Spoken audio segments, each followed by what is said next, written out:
Assalamualaikum warahmatullahi wabarakatuh. Kami dari kelompok 2 akan mempresentasikan dan menginformasikan mengenai Perang Diponegoro.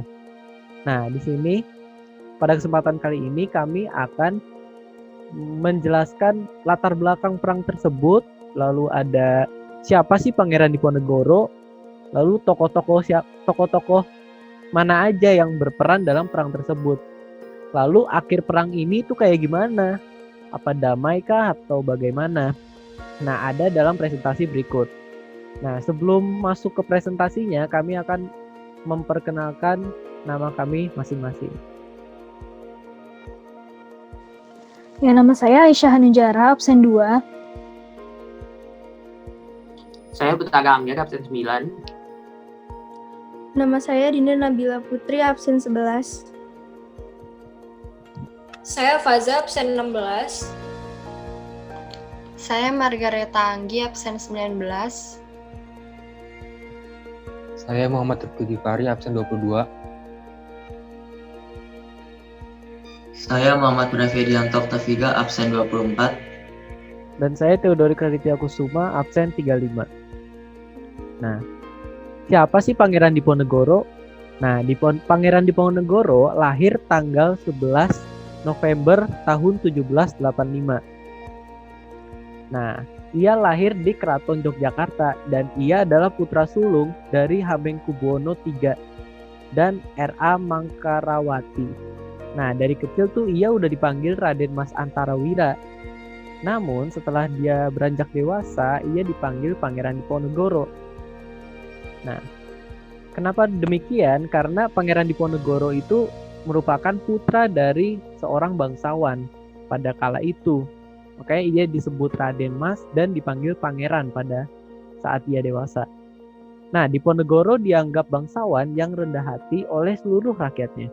Oleh karena wataknya, Diponegoro memiliki banyak pengikut yang nantinya berperan dalam Perang Diponegoro. Nah, kita udah kenal Pangeran Diponegoro itu kayak gimana, lalu Perang Diponegoronya, yaitu biasa kita kenal Perang Jawa, adalah peristiwa pemberontakan yang dipimpin oleh Pangeran Diponegoro langsung bersama masyarakat Jawa pengikut Diponegoro. Seperti kita tahu, Diponegoro itu dia rendah hati, mengasihi banyak orang, dia baik banget. Nah, makanya dia banyak pengikutnya, banyak yang suka.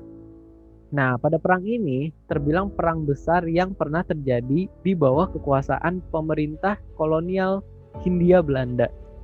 Nah, perang ini terjadi dari tahun 1825 hingga 1830 dan menewaskan ratusan ribu militer maupun warga sipil.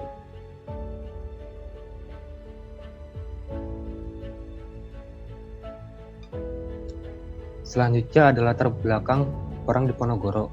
Kesultanan Yogyakarta pada tahun 1822 setelah wafatnya Sri Sultan Hamengkubuwono IV dikuasai oleh Residen Yogyakarta Hendrik Smisser yang mencampuri urusan kekuasaan keraton.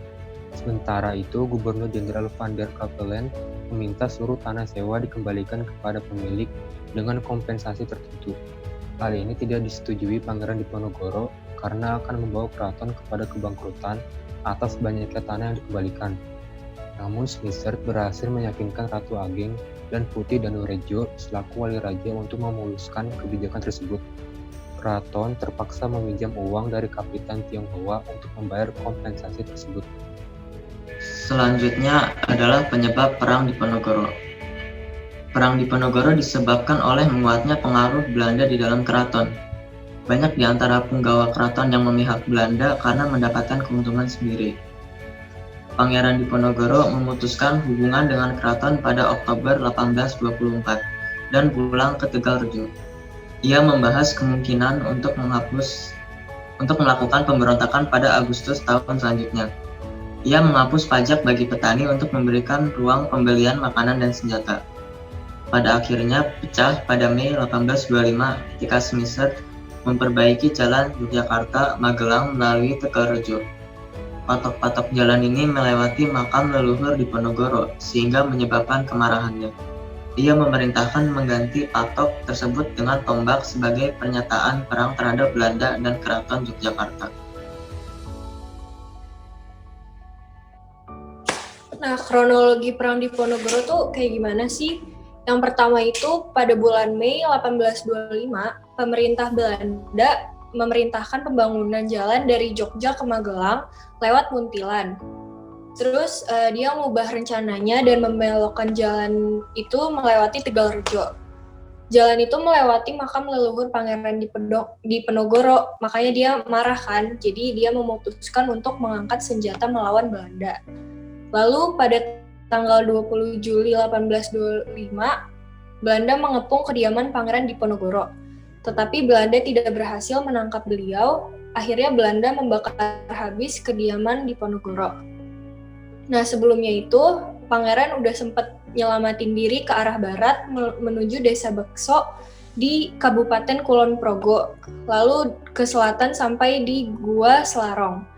Nah, gua ini tuh terletak di Dusun Kentolan Lor, Guosari, Pajangan, Bantul.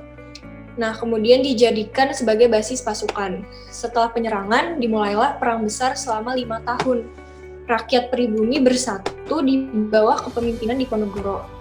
Perjuangan Diponegoro dibantu juga oleh Kiai Maja. Nah, selanjutnya pada tahun 1827, Belanda menyerang Diponegoro menggunakan sistem benteng sehingga pasukan Diponegoro terjepit. Lalu tahun 1829, Kiai Maja sebagai pimpinan spiritual pemberontakan berhasil ditangkap oleh Belanda.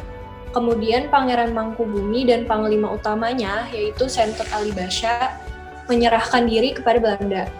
Lalu pada tanggal 28 Maret 1830, setahun setelahnya, Jenderal de Kock berhasil menjepit pasukan Diponegoro di Magelang. Nah, di sana itu Pangeran Diponegoro menyatakan bersedia menyerahkan diri dengan syaratnya itu sisa anggota laskarnya dilepaskan. Maka Pangeran Diponegoro ditangkap dan diasingkan ke Makassar hingga dia wafat pada 8 Januari 1855 di Benteng Rotterdam.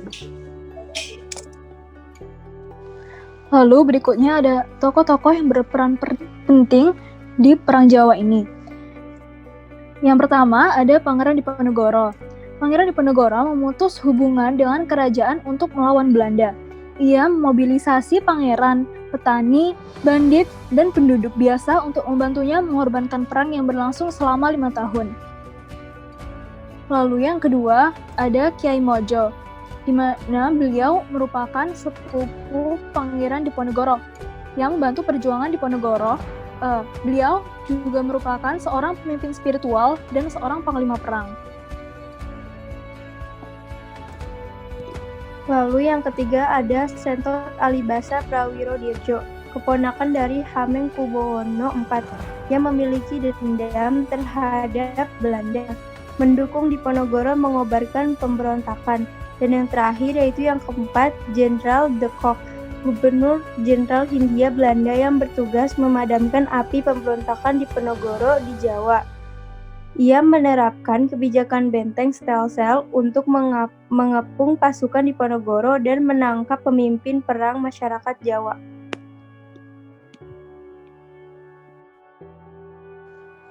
Nah, akhir perang Diponegoro kayak gimana sih? Akhir perangnya itu, Pangeran Diponegoro menyerah pada Maret 1830. Dia ditangkap dan juga diasingkan ke Manado lalu dipindahkan ke Makassar. Pasukan-pasukannya yang tidak lagi memiliki pemimpin kehilangan semangat untuk berjuang. Berakhirnya Perang Jawa ini membawa pemimpin-pemimpin di Tanah Jawa kehilangan harapan untuk melawan Belanda. Sejak tahun 1832, seluruh raja dan bupati di Jawa menyatakan ketundukannya kepada Belanda, kecuali Bupati Ponorogo, sehingga semakin kukuh kedudukan Belanda di Jawa. Meski begitu, perang ini mampu menewaskan 7.000 serdadu Eropa yang membuat Belanda semakin kesulitan untuk memenangkan Perang Padri kedua di Minangkabau. Setelah perang berakhir, populasi Yogyakarta menyusut separuhnya. Sementara keturunan Pangeran Diponegoro diusir dari keraton.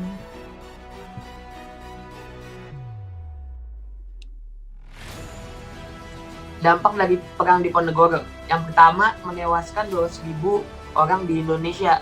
Yang kedua, mengeluarkan sangat banyak biaya. Yang ketiga, dampaknya itu dirasakan oleh seluruh masyarakat Nusantara. Yang keempat, bertambah parahnya kondisi perekonomian di Indonesia. Yang kelima, hasil tanam paksa digunakan untuk membiayai perang militer Belanda. Iya.